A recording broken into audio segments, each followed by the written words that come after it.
Bonjour à tous et bienvenue dans cette nouvelle vidéo qui sera le début d'un dossier en 3 parties. La première partie pour la présentation du matériel. La deuxième partie pour la présentation de la cartouche 138 en 1. Il existe la 120 en 1, il existe la 161 en 1. Moi je vais vous présenter la 138. Deep switch avec les différents switches binaires 0-1. Voilà, vous verrez ça tout à l'heure. Plus tard parce que je ne vais pas faire le dossier en une fois cette fois-ci parce que j'ai pas trop le temps. Et la troisième partie qui sera simplement l'utilisation de cette machine avec la cartouche. Voilà. Alors, ce qu'on peut dire, c'est une JAMA Crystal Box. Je dirais que c'est la C-Box, la Crystal Box.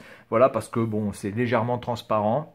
Alors, ce n'est pas un produit officiel Neo Geo, même si ça pourrait peut-être paraître, parce que c'est plutôt pas mal fait, c'est gravé. Ici, c'est pas simplement des stickers ou quoi que ce soit, ou juste écrit, ou non, non. C'est vraiment gravé. Il y a une impression vraiment de relief partout sur toute la surface ici où vous voyez de la couleur. Tout est gravé, même MVS ici est gravé. Alors c'est une carte, c'est un slot ni plus ni moins qui a été consolidé dans une boîte. Voilà, alors il existe différentes boîtes, il existe vraiment des boîtes énormissimes, tout en métal, etc. Celle-ci m'a plu parce que le prix était correct. Alors je l'ai vue sur AliExpress aux alentours de 205 €, celle-ci à peu près. Moi je ne l'ai pas payé ce prix-là, sinon je l'aurais pas acheté, croyez-moi bien. Je l'ai dû la payer, j'ai dû payer moi 150 ou 160 € la boîte, c'est-à-dire ça, plus la cartouche. Donc du coup c'est vrai que 205 € pour uniquement la console mais pas la cartouche, parce que la cartouche il faut quand même rajouter au moins 60 ou 70 €, ça fait quand même un peu mal au cul. Voilà. Alors on va présenter un petit peu l'ensemble de cette machine, comment elle est. Donc ici évidemment vous avez le port cartouche, le fameux port cartouche pour les cartouches de MVS, pas de AES, qu'on soit bien d'accord. Sur le côté droit, vous avez un bouton test que je n'ai pas testé d'ailleurs. Je ne sais pas s'il faut le faire, s'il faut appuyer, ce que ça fait.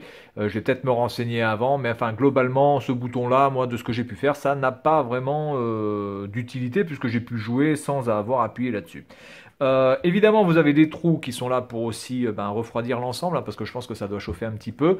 Sur le côté droit, ici, enfin sur le côté gauche, du coup, vous n'avez rien du tout. C'est simplement une façade, la façade latérale. La sortie, alors vous avez différentes sorties possibles de ce que j'ai pu voir. Je n'ai pas vu de HDMI, peut-être que ça existe. Mais bon, le HDMI, honnêtement, ça sert à quoi d'avoir une sortie HDMI de toute façon? Vous ne me dites pas quand même que même sur les télés normales, vous n'avez pas au moins un RCA ou les 6 couleurs différentes ou, voilà, ou autre chose, ou un S-Vidéo, peu importe. Il n'y a pas forcément besoin du HDMI. Donc ici on a le RCA classique, mais il existe donc les 6 couleurs, voilà, les 3 couleurs plus l'audio.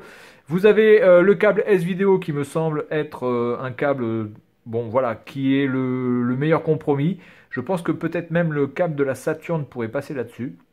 Je vous parle de la Saturn et je vais vous expliquer pourquoi, mais je pense que le câble de la Saturn peut passer. Ici vous avez le RGBS out qui n'est plus ni moins que le câble original aussi de la SNK AES, voilà, donc ça peut fonctionner aussi là-dessus sans aucun problème.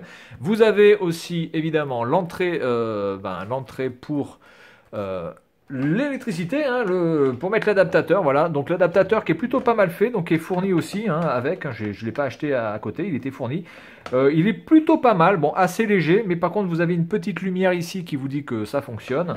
Et globalement, j'ai pas eu à me plaindre pour l'instant de quoi que ce soit sur cet adaptateur qui crache quand même du 12 volts en 8 ampères.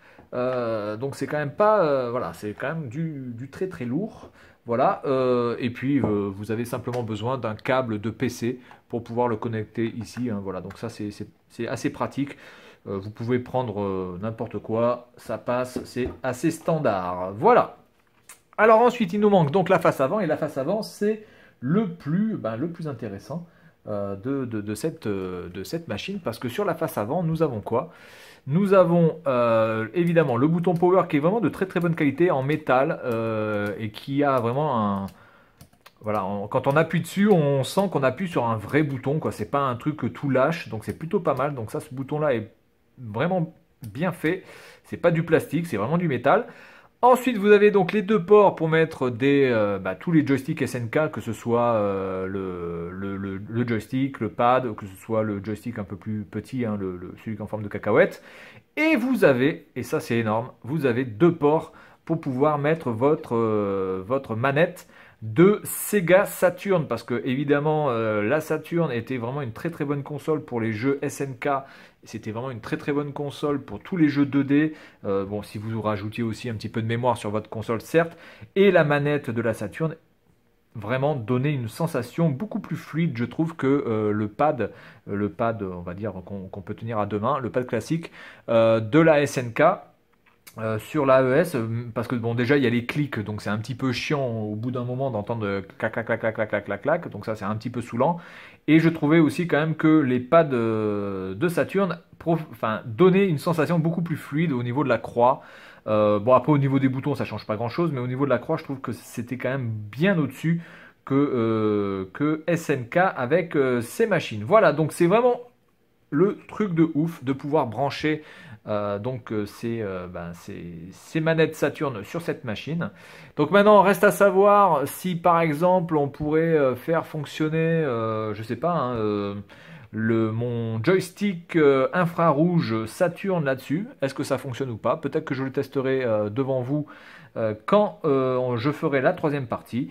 En tout cas, j'ai pas grand chose à critiquer sur la qualité de fabrication de ce truc. Le plastique est quand même extrêmement épais. Vous pouvez le voir quand même que c'est pas un plastique de 3 mm. Hein. Le plastique fait largement 5 mm, voire même un peu plus que 5 mm d'épaisseur, que ce soit sur les côtés ou sur le dessus et sur le dessous. Il n'y a pas grand chose à reprocher là-dessus. Le seul truc que je pourrais vraiment reprocher à la limite, c'est cette partie-là vous voyez, qui bouge. Voilà. Ça n'a pas été consolidé, c'est un petit peu dommage parce que du coup ça fait un peu cheap. Je ne comprends pas déjà à quoi ça sert. Voilà, ils auraient mieux fait simplement de le fixer, hein, de le mettre de manière totalement solide. Donc peut-être que ça peut servir pour atteindre quelque chose sans... je sais pas. Vraiment, honnêtement, je sais pas du tout pourquoi ils ont fait ça. Donc pour moi, c'est le seul truc négatif que je peux donner par rapport à la qualité de fabrication de cet appareil. Bon, il n'y a pas de sortie HDMI, moi honnêtement, ça me gêne pas. J'aurais préféré avoir la sortie avec les 6 voilà, les 6 ports derrière le yellow, le green, le bleu, etc. J'aurais aimé avoir celui-là, mais malheureusement, je ne l'ai pas. Et que dire d'autre? Le poids est correct, on sent quand même qu'on a quelque chose de très bonne qualité dans les mains. Et puis surtout, voilà, mettre les manettes Saturn sur des jeux SNK directement, voilà, en branchant comme ça, je trouve ça juste énorme. Donc voilà pour cette première partie. La deuxième partie se consacrera donc à la cartouche 138 en 1. Deuxième partie que je ferai peut-être demain ou dans quelques jours. En tout cas, moi je vous conseille si vous aimez, voilà, si vous aimez SNK et si vous avez envie d'avoir un truc un petit peu spécial, je vous conseille de prendre ce genre de machine. Alors il existe beaucoup de boîtes, beaucoup de types différents, beaucoup de designs différents. Il existe le même truc que celui-ci en noir laqué, un petit peu PlayStation 3. Il m'a semblé voir aussi. Il existe des trucs vraiment mais complètement hallucinants au niveau du design. Bon après il faut payer, hein. Malheureusement c'est beaucoup plus cher. Celui-ci reste quand même dans un prix totalement, totalement accessible à tous pour du SNK. Voilà mon avis donc sur ce produit qui est vraiment correct. Et puis moi je vous dis à la prochaine. Salut à tous.